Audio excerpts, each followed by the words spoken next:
We have with us today Shubha Singh, a veteran of 2 decades almost of journalism. She's written extensively on the diaspora of Indians all over the world, particularly on Fiji. Shubha's written a book on Fiji, A Precarious Coalition, a second book on overseas Indians, and now, along with Latika Padgaonkar, she's edited a book called Making News, Breaking News Her Own Way. And these are a collection of articles written by senior women journalists, most of them who have received the Chameli Jain Award. Why did you think of putting this book together, Shubha? Well, Chameli Devi Jain Award is an award for women journalists, and this year was its 30th year. So the Media Foundation, which runs the award, felt that it would be nice to put together the stories of all the awardees and as a mark for the 30th anniversary. But do you think that constituting awards of which are gender-based, just now we were talking before the camera started rolling, we were talking about Neerja Chowdhury, who gets invited to speak on political issues which have very little to do with gender, and many women journalists have now reached the stage where gender is immaterial. So the Chameli Jain Award is given to female journalists and probably constituted to encourage female journalism at a time when there weren't many. But do you now see it as kind of sort of not really up to the times? Well, women have come a long way in journalism. A woman journalist is not something out of the ordinary. But there are still a lot of challenges that women journalists face, even now, even in television, where you seem to see more women than men. But there are a lot of challenges. And it's always good to be recognized for your work. And the Chameli Devi Jain Award is not really just women. These are women who've done things that shine out in any sphere. Mm-hmm. So I think it's still valuable recognition. One of your writers, Tusha Mittal, said something that I've experienced in my life while chasing a story. She's written that it is easier for a man in our field to get a story by just having a guy chat with an official over a peg. But for us, we have to maintain that line, but yet get our information. So this is something that I've felt many times, that I know that there are journalists who could take a guy out for a drink, somebody who's a possible source, and in the course of the evening be able to get really great information. A female journalist cannot do that. I cannot take a guy out for a drink and drink with him for 3 hours or 4 hours and get a story. That is one disadvantage that we do have. I'm not sure how many stories one gets while drinking at the pub. That isn't a concept that's very prevalent in India, that you go to a pub to drink. No, you don't go to a pub to a drink, but you go to a club to a drink. You take the person out for a drink. I've seen that happen, and I felt frustrated once because I knew that this particular person, who I wanted the true story after he'd given me the interview, and I knew that he had not told me the truth. I really felt frustrated because I knew that he was a borderline case, that if I had him a little more relaxed and pushed to say a little more through a couple of drinks, I may have gotten more of a story. But how can you do that? You cannot, a woman journalist cannot take a guy out for a drink and wait for him to spill the beans. It doesn't really happen. So I think in this, Tushar is right. Yes, I think in that way society has changed, so that does happen now. But you have to find other ways of getting the story. On the other hand, sometimes I've found it an advantage, like being out in the field. I've had experiences where we're sort of stepping on the toes of security a little bit to get into good position with the camera work and that kind of thing.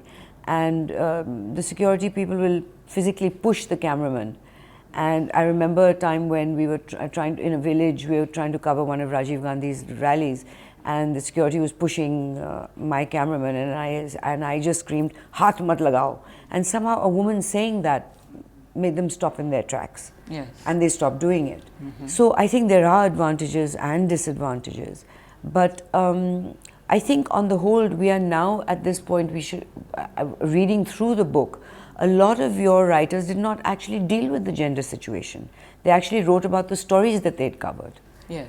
And in that sense, that the Chameli Jain Award then is moving forward into a space where gender is not that essential an ingredient to discuss, rather than the kind of stories that the women journalists are doing. Yes, for any journalist, it's the stories that you do that are more important.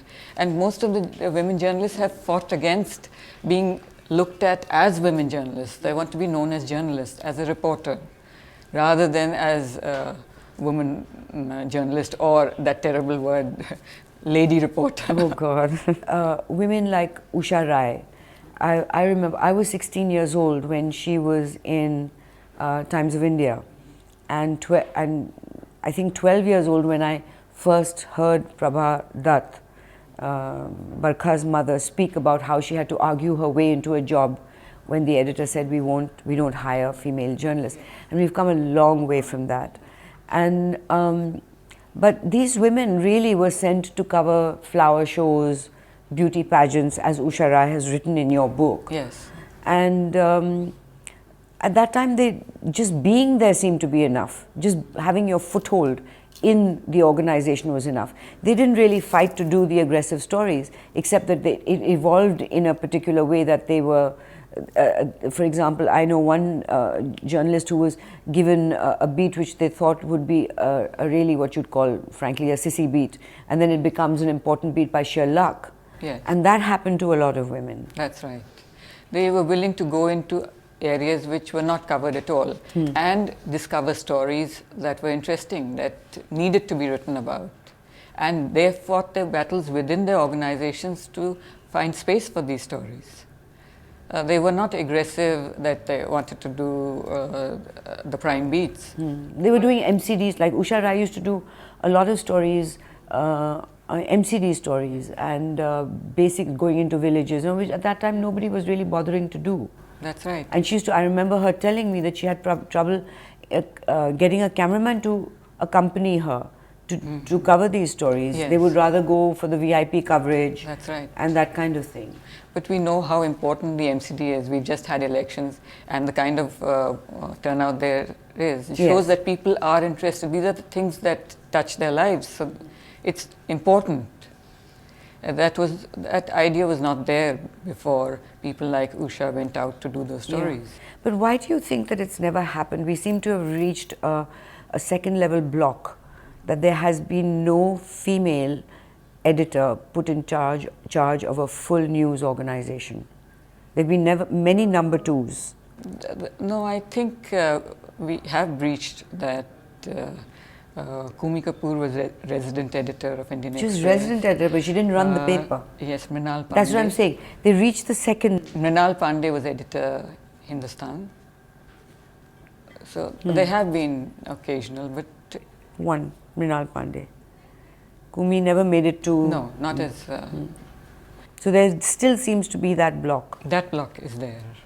That giving the paper, the complete paper, which means being in charge of the business side of it, being in charge of the editorial side of it, taking the major decisions that marry the two or divide the two. Yes. All those issues have never been put on a woman's shoulders. Rather, not a woman, I exclude Shobna Bhartiya because of course she's the owner, but I'm talking about actual reporters, correspondents, senior, who've risen up the ranks. That has not happened. They seem to reach that second level. Yes. And stop. That's still a challenge ahead. And why do you think that? Do you think that men still, in their heart of hearts, do have a misogynist view that a woman would not be able to handle such a huge responsibility? Or do you think, consequently, that it is women who don't want to take on such a responsibility because they have other priorities by the time they reach that age? No, I think it's that women don't get the opportunity. They may be very good at handling the editorial side, but I think owners believe that they haven't proven themselves that they can handle the business side, because now the editor's job is a mix of that. Yes. So women have not been able to make that jump, to be able to prove to their to the proprietors that they can How do we do that? Because that's not something, really, it's not for women to prove. It's more for the men to see that the woman is actually capable of doing it. And why is a man in the same position seen as, yes, he's capable, whereas a woman who's reached that second rung is seen as, no, it's not, she's not going to handle the business side. She won't be able to take the decisions that's of profitability for the news organization. There is that roadblock. How do we overcome it? I mean, I can't understand how a woman has to fight for this job. Well, women have fought for everything in journalism. Every little advance has been a fight. So this is whether the final it's just moving block now. out of reporting flower exhibitions to doing anything else, it has been a... Do you think any of the women in your book who've written for your book, do you think any of them really deserve to be running a news organization and were overlooked? I can't think of anyone who was in line and overlooked. But a number of them would have filled an editor's chair with great panache. Do you have any personal experiences where you felt discriminated against as a woman in journalism? I wouldn't say discriminated. Didn't actually have an experience like that, but it was a battle to be allowed to do certain kind of stories. When I started writing on foreign policy, I was the only woman and I was the youngest in the room. Every day there used to be a briefing by the government spokesman, the ministry spokesman, and the seniors would just come in and sit in the front, and I'd get a chair right at the back. And it was made quite clear that I shouldn't ask questions, I should just listen. Till after 2 weeks I decided that... Why should you listen? Yes. So every time you have to push yourself to do things that, to be a bit more aggressive, to do the kind of stories. Then when I was posted in Hyderabad was still a pretty conservative town. Yeah. And even wearing a churidar kameez was, you stood out and you looked an outsider. So I used to wear saris to work. But the other journalists wouldn't accept me. I was the only female there. So even while at a press conference, it happened to me a couple of times. I'd come and sit down and the men in that row would get up and move to another place because it was so conservative. They couldn't sit in the same space as you? Yes. So it was... that is frightening. Which year was that? That was in 81. It's not that long ago. No, but it changed after a while. People got used to me. And then of course there was that upheaval in Andhra politics with N.T. Ramarao coming in. Yeah. So that brought in a lot of... And Jayalalitha? After that, Jayalalitha, yes. Yes, because I think before that, besides Mrs. Indira Gandhi, everything was extremely male-controlled. Yes. And so tell me, how did you and Latika get together to do this book? Did the Chameli Jain Foundation ask you to do it? Yes. We are both part of the foundation. And there was a suggestion that this book be done, and Latika agreed to do it, and I agreed. And there seems to be no, I don't know what your brief was to these journalists, because some women have written about their own personal experiences, and some women have just written about issues, about what they've covered. So there's no real consistency in the sense that everyone's written what they felt like. Yes, we had asked the awardees to write about their experiences, the state of journalism, and anything else that they thought was relevant. So the earlier awardees have talked about their experiences, and the younger awardees don't have experiences of that kind. So they're writing about things they've seen right now. Like there's Rupashri Nanda, who's written about Jungle Mahal. She's been there and she saw an operation where the security forces picked them up And she's questioned as if she's part of it. Yes. Yeah, it's very interesting reading. Yes. It's fascinating. Yes, and then she writes about how the Maoists question them and are suspicious of them also. So, she's talking about a very interesting. Yeah, and you know what she wrote about the boys whose backs were painted orange with orange crosses in the jungle, and because they could.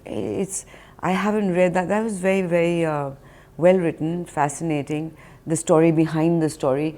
I think it would be interesting to see more of that actually in mainstream press, because very often people just write the stories, and I remember many times a reporter will come back, say from a Northeast shoot, and they tell me that we were wading through water with leeches on their legs, and that kind of thing. Very often people don't realize what journalists go through to get the story, which is a 5-minute read or a 3-minute watch on television, and can be quite a killer to get. There's Vinita Deshmukh, who's written about how she used the RTI. Yes. Against a big industrial house. Yeah, and then the fallout. Yes. Fallout of that. We've all faced that kind of pressure. And so what is the next step, you think, for women journalists? So that we work in a way that people forget that we are women journalists? Or do you think it's important to maintain that and bring up a new kind of feminism in journalism, which the gender is not there, not addressed, but there is a sensitivity in which we glory in our feminism? I think a journalist is a journalist, and journalists should be sensitive, whether male or female. Mm-hmm. Though I do believe that women bring in a greater sensitivity. I think that's something that should spread across journalists, all of them. Thank you very much, Shubha. Thank you.